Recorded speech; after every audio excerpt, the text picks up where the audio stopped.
The Braves are red hot. We got a mystery guest. So let's get to some Braves talk.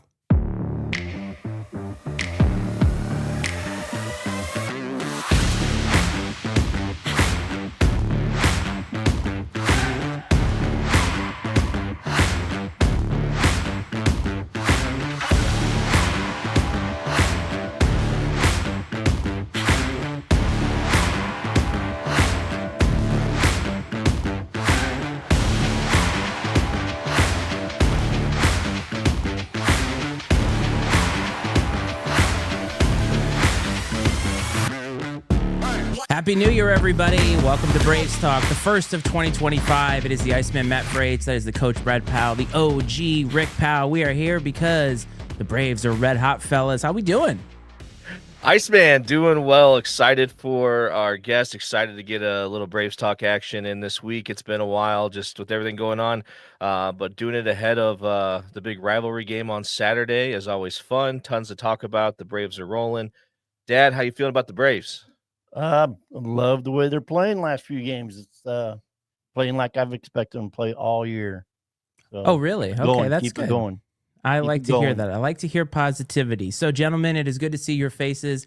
Now, Rick, you did tease in the group chat that we had a mystery guest, and I think the guest has got a little bit out of control, but we are now ready to unveil our guest, and it is none other than Bradley superfan, friend of the show, Wes Johnson. Wes, welcome to Braves Talk. Thanks, guys. Appreciate being on and happy to be here.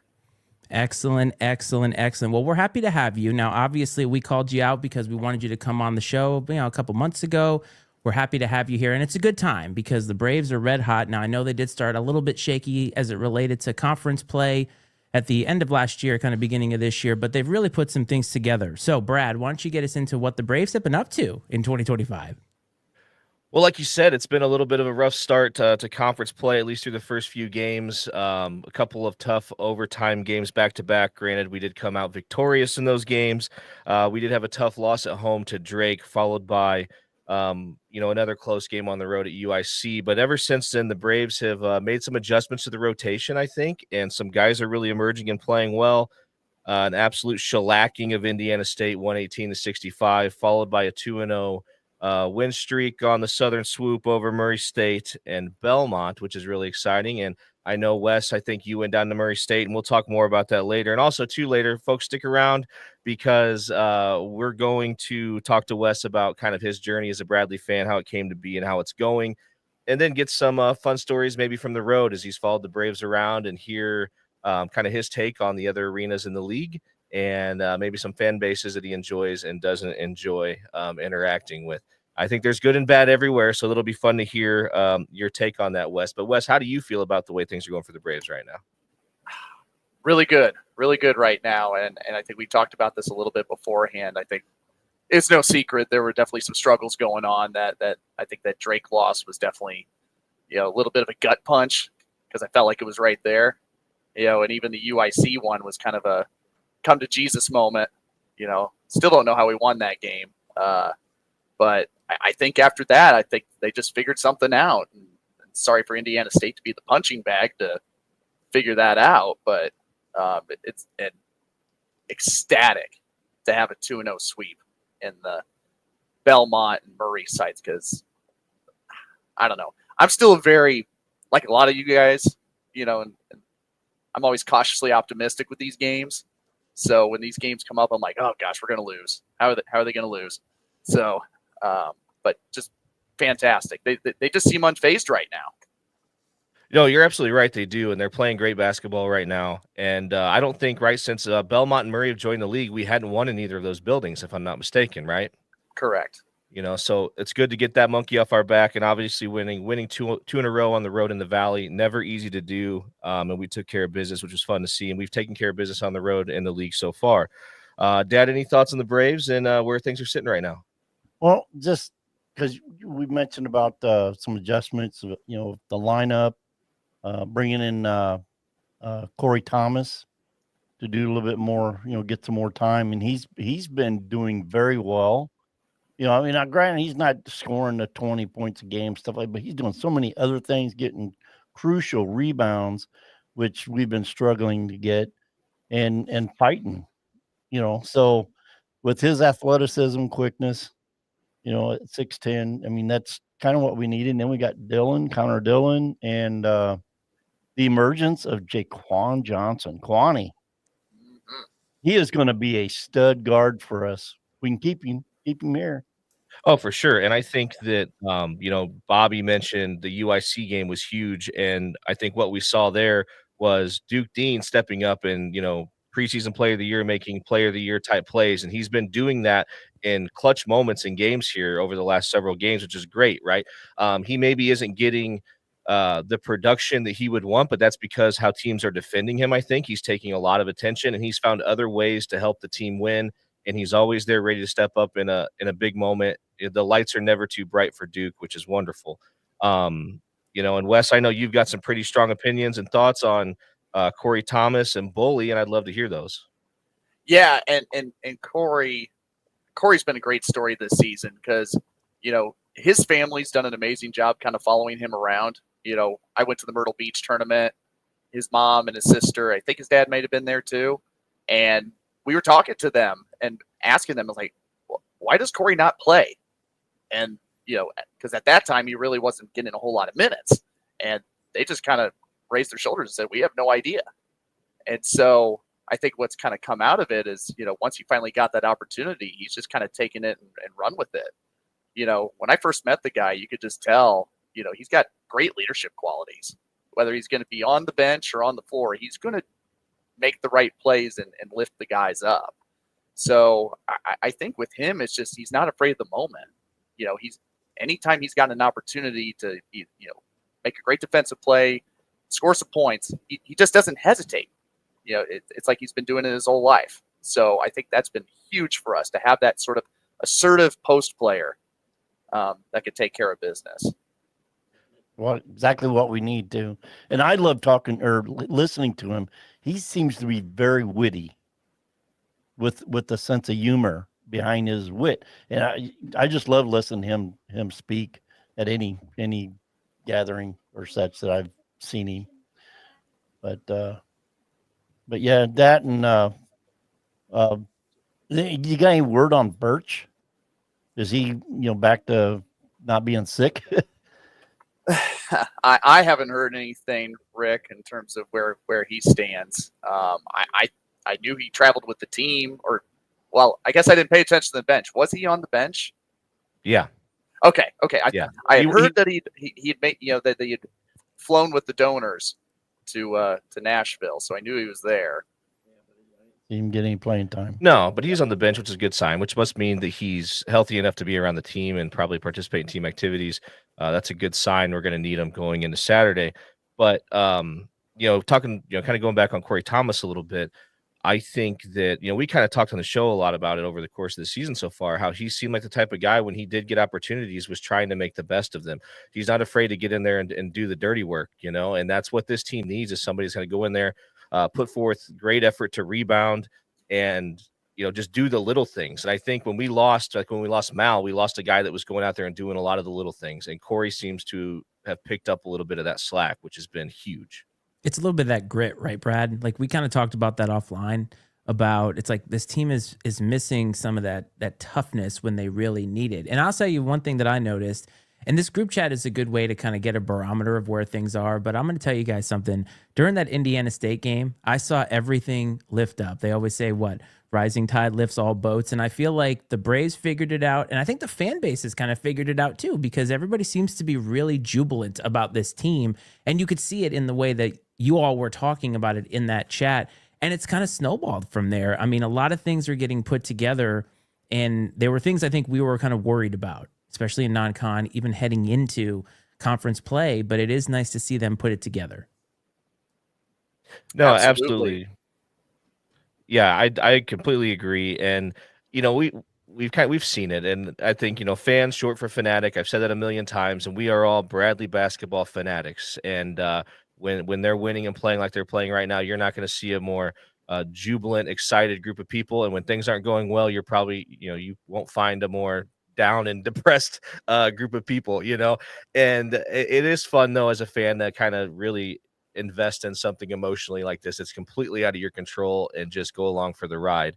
And it's been a fun one, man, to watch. And it's always exciting too when you see these other guys stepping up. We're getting contributions off the bench. Connor Dillon seems to be finding his way, and really at the perfect time, I think, because this team needs it in a big way, especially from behind the 3-point line with Al and his struggles. It's been nice to see Connor come in and fill that role.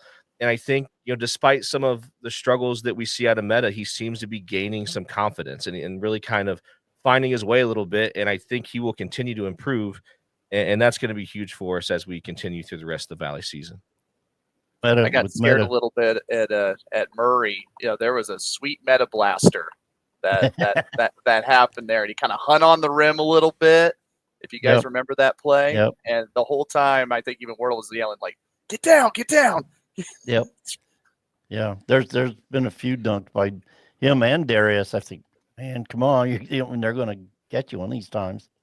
But I don't think they call that as much. They don't call No. that as much anymore. I feel like they used to be a little more sensitive about it. Seems like maybe they've kind of laid off a bit. Yeah. Now with Meta, I think there's there's several things, small things, attention to detail that he loses focus on, getting control of the ball, taking it up strong to the hoop, and he loses it, causes turnovers in that way. Once he cleans that up, as because he has been actually playing very aggressive, I think, for him. He's not quick. It'd be nice to see him get more than 3 inches off the floor when he goes up for a rebound or a block. But maybe Can you get even year. 1 inch off the ground, Rick? And you're gonna No. Very simply put, no. no. But I'm not even sure I not could. 22 years old again either. I know. I'm just giving you a hard time. Yeah, I you know know. that. You know that. Yeah. Yep. So, guys, the Valley Outlook. What do we say? We take a look at that. And I know, Brad, you kind of wanted to look at the standings a little bit and kind of talk about where things were as of Tuesday, Wednesday. Yeah, absolutely. So obviously, excited to see the Braves on top. Drake sitting right behind us at 7-2, with our lone Valley loss being at the hands of the Bulldogs.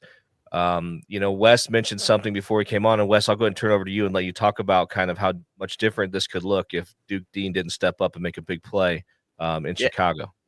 Yeah, I mean, just given how strong UIC's played, you think about if they would have gotten that win, Duke would have missed that shot in Chicago. You're looking at a 3-way tie for first place among Drake, Bradley, and UIC. And as of today, if UIC would have won that game, they'd have tiebreakers on both Bradley and Drake.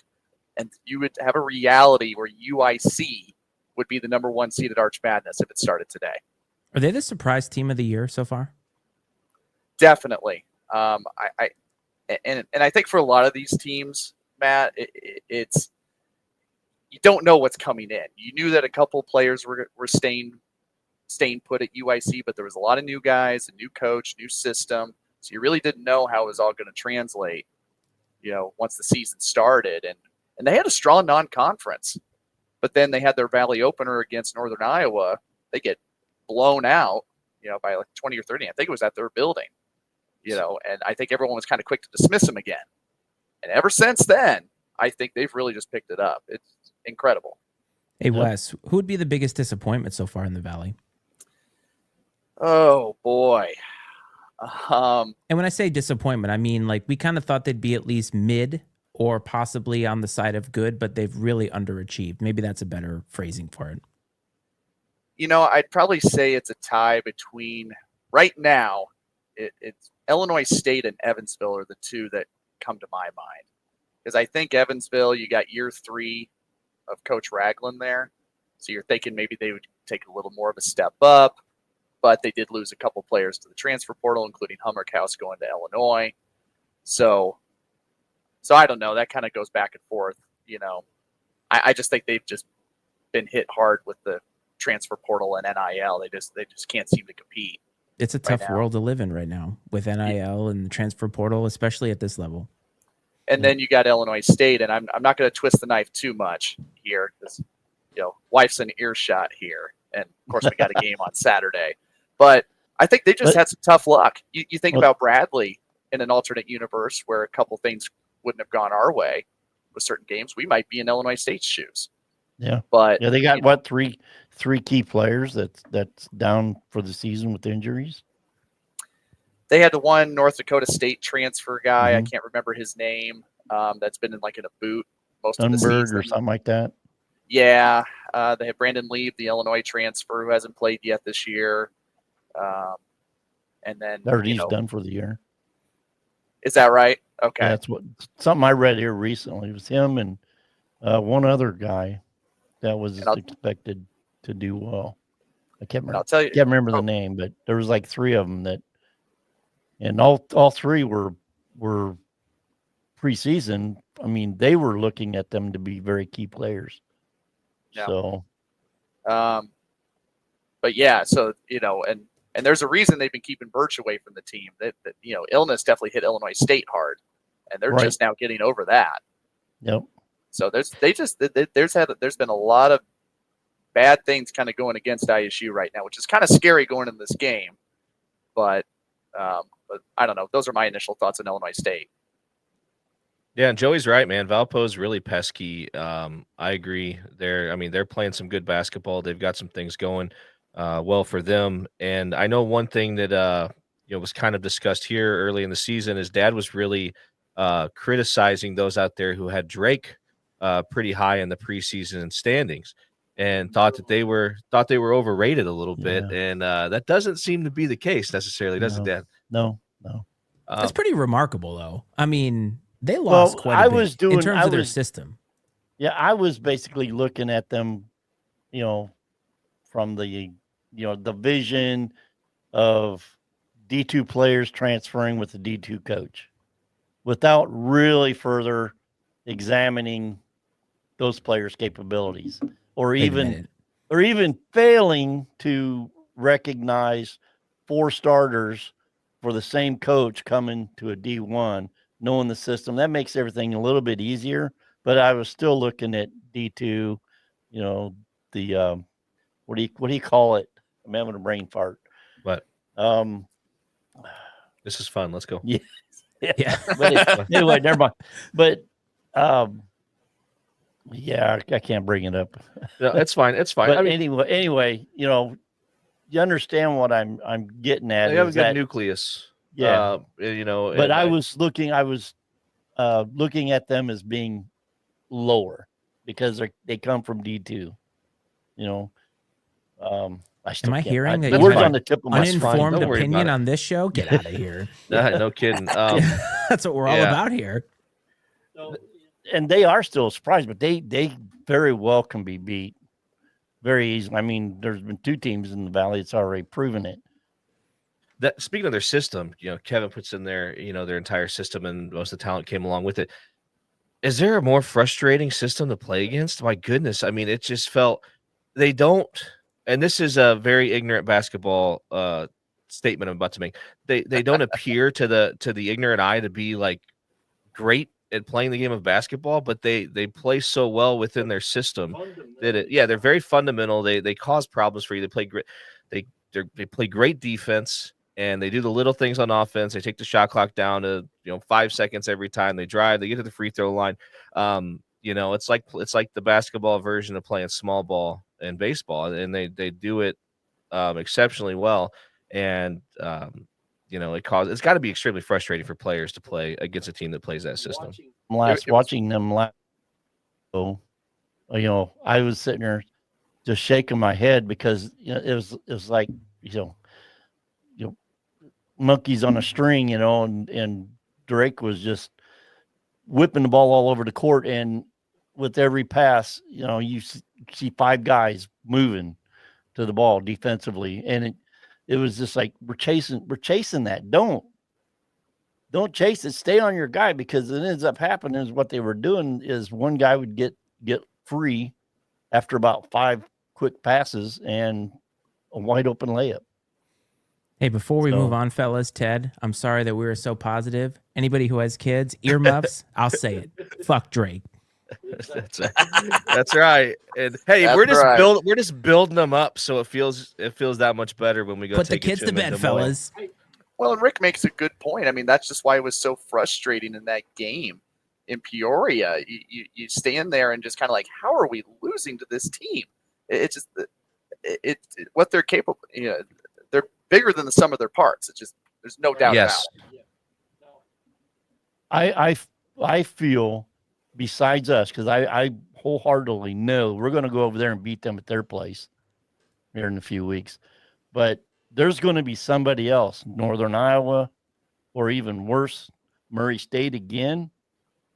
And that's just going to drop them in, if you're looking at getting some separation between us and them, as far as winning the regular season, because we're only a game behind, but which makes that game at their place even more important. But someone else is going to beat them. Well, I think I'm getting vibes from 2 years ago right now, guys. When you think about Bradley had to win every single game till the end of the year to actually win the Valley, championship. I'm getting that vibe right now. It's like if we're going to do the,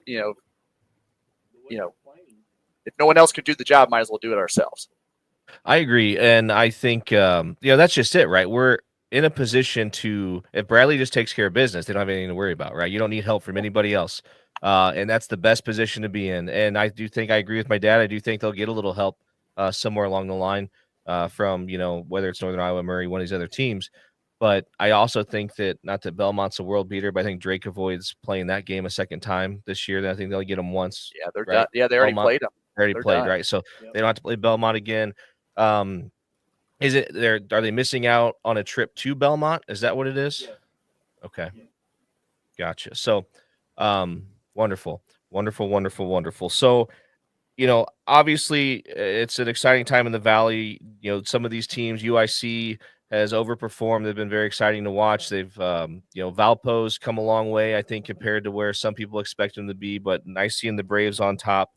At this point here, getting ready to turn the calendar into February here in a week or so, and with the Birds coming into town. But I'd like to, at this point in time, Wes, we've talked a little ball and talked about how the season's gone at this point, but I'd like to talk about your fandom, your journey as a Bradley fan, how it came to be, and kind of how it's maybe developed over time. It's been a crazy evolution. I was not a Bradley fan growing up. I enrolled at Bradley, in 2005. And so, of course, most Bradley fans will know my freshman year was the Sweet 16 year. So, but my number one regret as a Bradley fan was only going to 2 home games that year. So I missed out on quite a lot. And so I only got so much exposure to Marcellus and Patrick O'Brien and all them. So, but followed that Sweet 16 ride, and it just kind of caught on ever since. So of course I was on the 5-year plan at Bradley. So I was kind of, got in the student section, and just kind of, I don't know. I was shy at first. I'm not going to lie. I was very shy because when I was a freshman, sophomore, there were some intimidating fans in our student section, very passionate, very loud. And I'm just like, I don't want to cross them, but I'll give Matt Russ a shout out. He was definitely one of the guys I looked up to in the student section. We graduated about the same year. Is he one of the ones you're referring to as intimidating? Yes. Just for the record. And okay. He knows it. So, but anyway, so I think that's kind of where I saw very similar people, very passionate about Bradley. I just kind of, I got hooked. Met a lot of good friends, some of my best friends in the student section. And so then, once we graduated, there was like 4 or 5 of us that got season tickets together. So, and we've been in the same season ticket group now for about 12 years or so. So, yeah. Sensing a pattern here. Yes, Kenny. Yes, Kenny. You're absolutely right. That's a bully, man. Is he catching strays? He's not even on here. He can't even defend himself. I'll let him know. I'll let him know on Saturday. I'm assuming he'll be there. Shout out, Matt. But honestly, yeah. So a lot of people knew me as the crazy student section guy for a long time. I still get people that come to me and say, "I remember you in the student section acting like a crazy man" and all that stuff. So that was cool. But no, a couple things kind of were turning points for me. just as a fan. Number one, when I signed up for Twitter for the first time, I think that's really where I found a community of Bradley fans from all over. You know, we talk about the group chat and all that, and how amazing that is.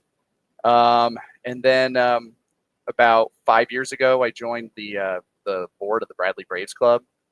So, so you really get to see a lot of the behind the scenes of what makes Bradley go. Meet a lot of cool people. You know, it just I pinch myself sometimes being in those meetings and hearing the cool things and how hard the administration works to make Bradley a great athletic program. So. And think about that for like a larger institution, even how many more wheels or how many more elements it takes to keep these things churning. And like as fans, sometimes I think we take for granted, like the product is out there, we go consume it, and then we kind of move on. And it's like, it takes a lot. And it's pretty awesome to know your story, because that's what fandom is all about. And I think today there are so many fans that kind of come and go from teams, and we can all be guilty of that. But it is awesome to hear an organic story about discovering a team, sticking with the team, memories with the team. And now, from what I can gather, you make it a family affair too. Yeah, absolutely. And so I've got two kids, one's 6, one's 3. And bless you. Yeah. One of them, my 6-year-old, goes with me regularly to the games. So trying to get him to catch the bug a little bit, he's more of an agitator. His phase right now is cheering for anyone but Bradley to try to get a rise out of me. So he's a big Drake fan right now. So yeah. So I may move him to the upper bowl for the ISU game and bring my 3-year-old in. So we got seats around us. So you can come. Give him a chair and send him out in the foyer and have him watch it from the TV screen by the men's bathroom. Oh, jeez. As long as he's by that cotton candy machine in the concourse, he doesn't care. Okay. So is that the aforementioned Matt Russ right there? Oh boy, I don't know. Oh, now he's playing innocent. What logo are they wearing on Saturday? Oh boy. My guess is my 3-year-old's probably gonna be wearing a Bradley shirt because he's cool with that. My 6-year-old's probably gonna be wearing the ISU shirt. So fairness, that works. Yeah. So I got to know, obviously people think that like the students, which we know kind of the dynamic with Bradley basketball and the student body, and it's not great generally. The support's not what you see at some other schools, but for you, who was someone who was engaged as a student and involved with the program, how has it changed for you now being involved on the Braves Club level? Like, does it feel even more personal? Do you really feel like obviously we're all invested emotionally, but I got to imagine, I know there's a lot of people out there invested financially, but you're invested emotionally, likely financially, and then also the time you put into working on the board of the Braves Club. I mean, I got to imagine that you really feel just a strong sense of pride and just a lot tied to the program and their success.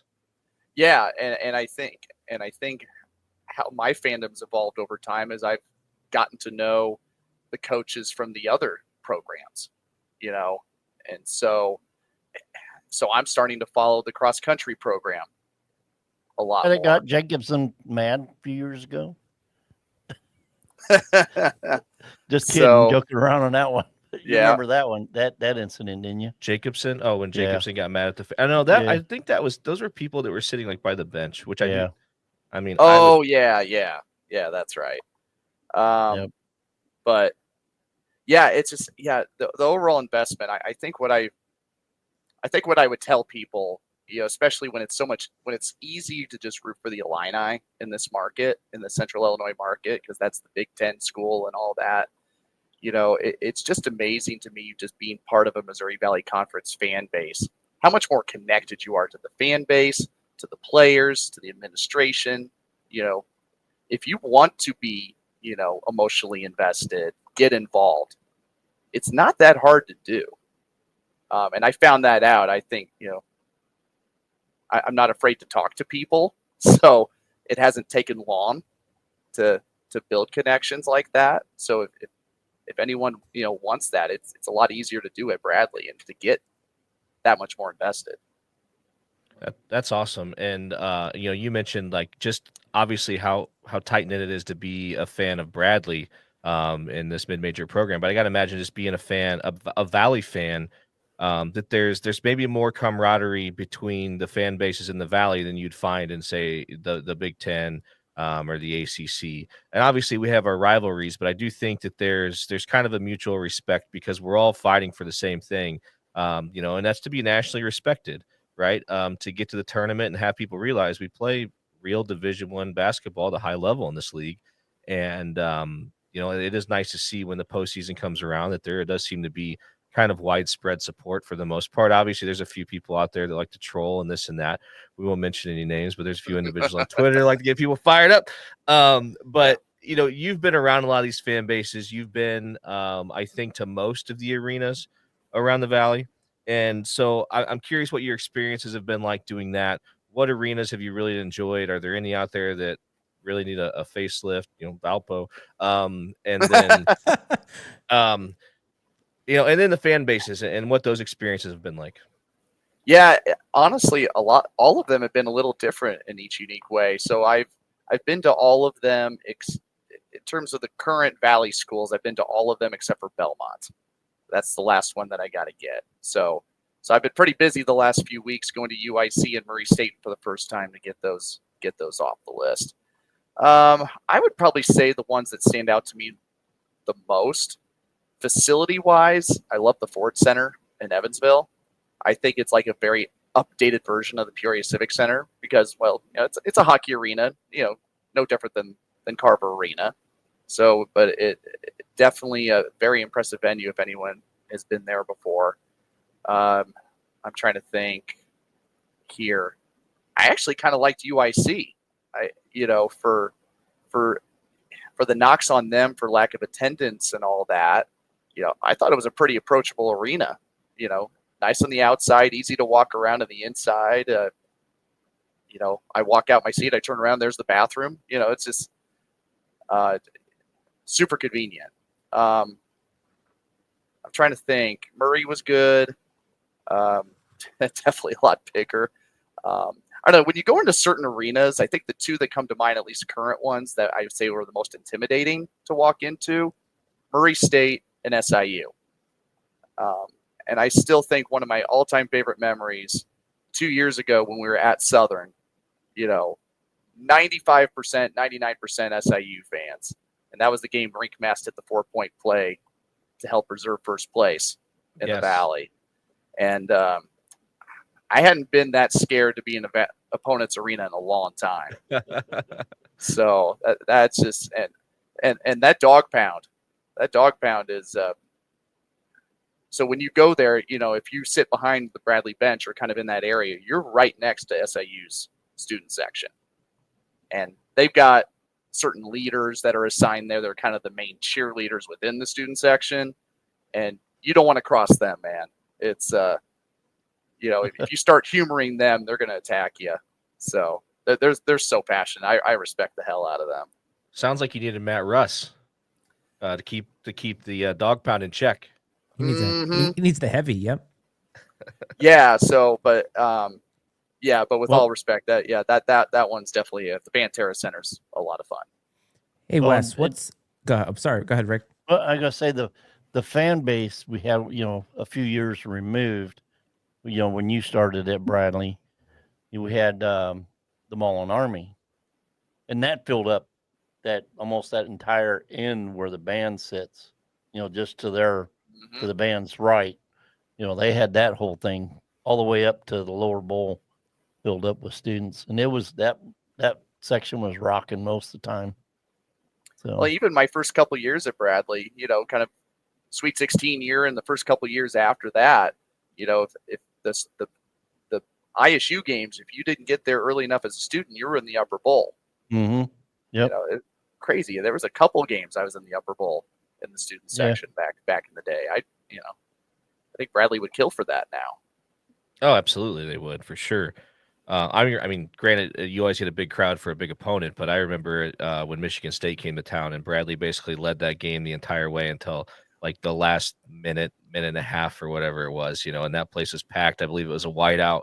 That was electric. That's one of the best atmospheres I've ever been in as a Bradley fan, and I've been in some good ones, but that one, the only thing missing there that night was a victory. It really was. That But was no, that that's was actually awesome. going to be my question, Wes. Was like, what was the best game you've ever been to? Not necessarily because the stakes were the highest, but like the best game. Like for me, the best game I ever saw football wise was Virginia Tech versus Miami in 2001 because that football team was the greatest football team I've ever seen play live. We lost, but it was still awesome. So in that kind of realm. Okay. You know what's interesting for me as a fan is I kind of jumped into the Sweet 16 here, and then it was kind of a slow descent to kind of being mediocre for a while and then just being bad. So there was kind of a large gap where, not many good things happen, but I'll give you two. I'll give you two games. So 2018, the home game against Loyola, we were their last loss until they lost to Michigan in the Final Four. Yeah, So and I remember the game before was Nate Cannell taking over at Indiana State, and I was there for that game at the Holman Center. Remember and that? I remember after that win thinking, oh gosh, this game against Loyola is going to be huge. And you walked into that arena that night, and you felt it. You felt how big that game was. Mm-hmm. It wasn't the most full that game. I think it was like 5,000-6,000 maybe. But it was just electric when Krutwig was literally under the basket. Could have made the game-winning layup, but he just couldn't do it with his oppo hand, and time ran out. And I just remember, they had just started putting a barricade in my section, where back in the day I could actually go all the way down toward the student section and onto the floor. I think it was a good thing they had the barricade there because I would have been running straight for the floor after they won that game. I went nuts. And it just it felt so good to get that sort of big win. Right. It felt because Bradley was starting to play pretty well that year. That was their Wardle's first 20-win season. Yeah. And I think that's when I realized, holy crap, we're back, baby. We're back. Bradley's back. So second one, without a doubt, I never thought I'd see Carver Arena sell out again. I really didn't. So the Drake, the Drake game. Game. Just they opened it up an hour and a half early. That place was already half full, half out, with still an hour to go. It was rocking. It was so rocking, and just hear the noise, and it's just I had tears, guys. It is just being a fan that long, you just love it when other people get it. They get how huge that game was. Well, for me, it was so cool to I grew up, some of these that Kevin's mentioning in the chat, I was at Michigan 97 and Tulsa 95 as a kid, and used to going to Carver, sold out games fairly regularly. And like you, I didn't think I'd ever see it again, and to see it and in that moment with what was on the line and then to win in the way that we did, it was awesome. It was. I mean, it was emotional. It was exciting. And to know that there were a lot of people that were in that arena, maybe for the first time, and for them to get to share in like what we all love so much and to see it in action and at its best, was really, really awesome. Truth, Joey. This is why this podcast exists, guys, because we need to tell these stories, keep it alive. And speaking of good games, we got a good game coming up this weekend, or Saturday, 1:00, Carver Arena. Everybody should be there. And if you're not, you're a loser. Anyway, so Wes, 126 in the net. Rick, I think that still meets your criteria, right? Have you gotten it out to 400 yet, or is every team a good win now? But anyway, how about Wes? You have a lot of opinions on this, obviously, because your wife is an alum. You watch a lot of these games. So why don't you break down for us some key players, strengths, and weaknesses for the old Redbirds? I think you got to start with Chase Walker, just the obvious presence in the room. I just, Rick and I were talking before we went on. It's just, how do you approach this guy? Do you put a meta on him, because he's bigger? Do you have someone that's a little quicker? Because Walker presents a unique problem where he's about 270 pounds, but he moves around like a point guard. He's just very quick, got great post up moves, just knows what to do in any situation. You could throw anything at him, he's going to figure it out, and you can't foul him because he's a pretty good free throw shooter. So I think. I don't know, guys. I don't know. I'd be open to your takes because I haven't figured it out yet. Do you put Darius on him? Do you put Corey on him? I just haven't figured that out yet. Maybe you run different looks at him so he can't get comfortable, so don't give him time. I mean, obviously over the course of the game, he's going to figure some things out, but don't give him time to settle in against, just one guy or one or two guys. Maybe we give him different looks and mix things up a bit. You run Meta at him a little bit, run Corey at him a little bit, mix Darius in there possibly at times, and see what kind of, disruptions you can cause with him getting into a rhythm. And go ahead. Oh, I'm going to say, here's the disruption. You send, get Corey on him or Meta, and whichever one is the second they throw the ball down to him, Kwani needs to just dash to him and strip the ball from him down low. He's that quick and that savvy at doing that. The only problem is you running that is, the foul issue. But yeah. I think this guy's bringing up a good point here because he talks about the 3-ball for Illinois State. Last year, it was kind of laughable how bad they were from 3-point range. And this year, they're they're right up there as one of the best. And so, I think of, Johnny Kinzinger, Ty Pence, Malachi Poindexter, I think it's Jack Doherty, they've got a lot of good shooters. And even Dalton Banks when he's, up for it. So, right. But what's weird, I was looking at their cumulative stats for the season, for the overall season. And then I looked into the conference season, and they're actually dropped down a little bit. But there's only there's 3 guys that average double figures scoring, but there's 12 on the roster. 10 of them are 10 minutes or more in a game. So they all get to play, but there was 7 that get, score a lot that are 10 points or more, or actually, let me figure this out. So they're balanced is what you're saying. Not necessarily balanced but anybody can go off. I'm just saying what they're averaging for the season, because any one of them can go off, but there's 10 guys that get a bulk of the minutes, starting from 10-minute average on, point wise, there's 7 that score 20 or more, or not 20 or more, but 20 minutes or more, but they're between, they're less than 10 points a game averaging. There's 3 that's averaging 7 point whatever, between 7 and 8, and then there's a couple more that's 5 or 6, and then it goes down from there, obviously. But you just got the Walker, Kinzinger, and Banks that average double figures, and the highest one is 14 something. So it's just play. Go ahead, Wes. No, I think my take, and I think one of my keys, I watched Dalton Banks, quite a bit. My one observation anytime I watch that guy play is I think he dribbles too much. I think sometimes he gets a little, dribble happy. And I think certainly someone like Jaquan could definitely exploit that. Yep. I think I remember, I think it was when ISU lost to Belmont at the buzzer. Banks had it, could have won the game. He dribbled, was dribbling a little too much, and Belmont gambled and got a steal off of him, and they turned around and hit the game winner. So I that's the one thing I'm going to be kind of looking out for is which Dalton Banks shows up, because I don't want to shortchange the guy. He's a good player, but when he's on offensively, are we going to get that, or are we going to get one that's a little more flawed? So that's what I'll be paying attention to for sure. And then the other factor is, this is Illinois State Bradley.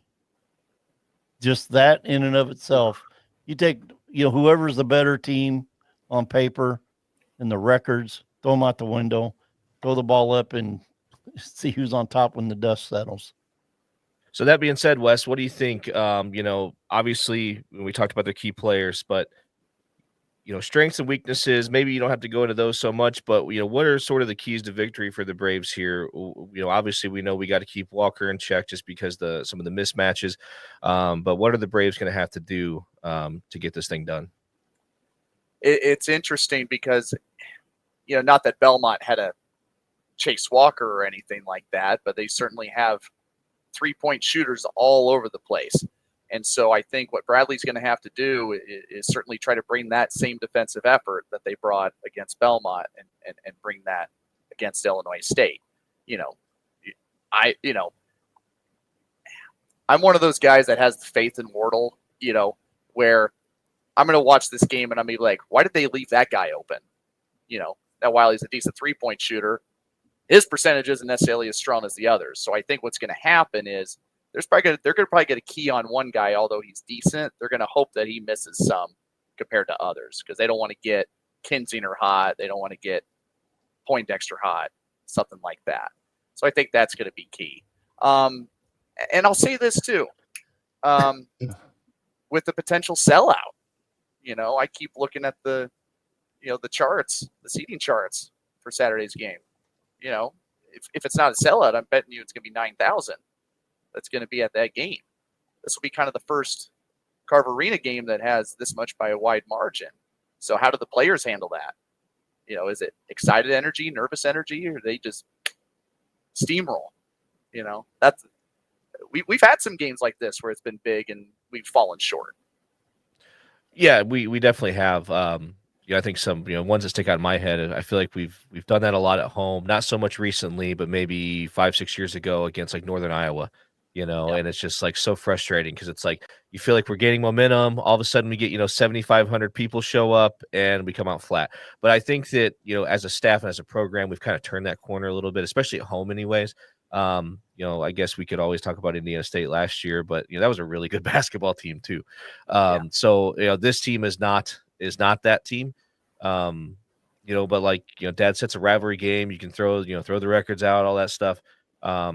It's going to be a battle, but at the end of the day, if Bradley goes out there, like we said, even in looking at the season as a whole, if they take care of business, they play Bradley basketball. This shouldn't be a problem, and we should be celebrating a nice win the rest of our afternoon and evening on Saturday. And I think back with 96, I remember that when Bradley and ISU were going for the regular season Valley title in 96, and they played on senior day at home, and it was jam-packed. It was awesome.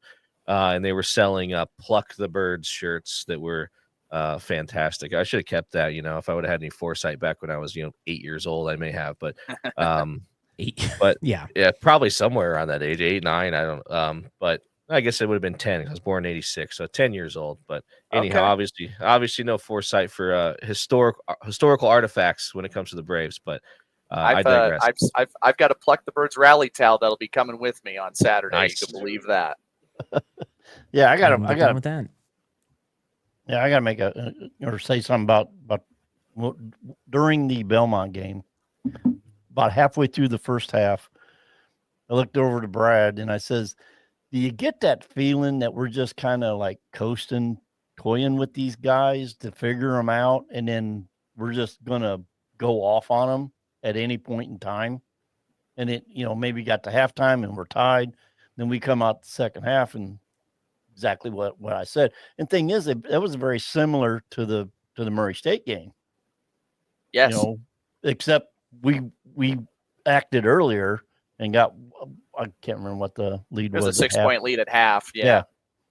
So, I mean, both those two games were very similar in that just kind of like we're just messing around, just seeing how things are going to play out. And then credit to the staff. They figure some things out. They make some adjustments. I mean, even looking from like first time we played a team in the second, Indiana State, that first time at their place goes to overtime. Second time we blow them out. I mean, obviously we played really well. But I'm sure the game plan also had a lot to do with that. And so credit to the staff for that. Well, it's what Wes said. You have faith in the coach, faith in the coaching staff. And I think that as a fan, that's the positivity that you need to have. And it's not as if Wardle just got here. He's been here for a long time, proven himself. He knows how to coach basketball and knows how to coach his program.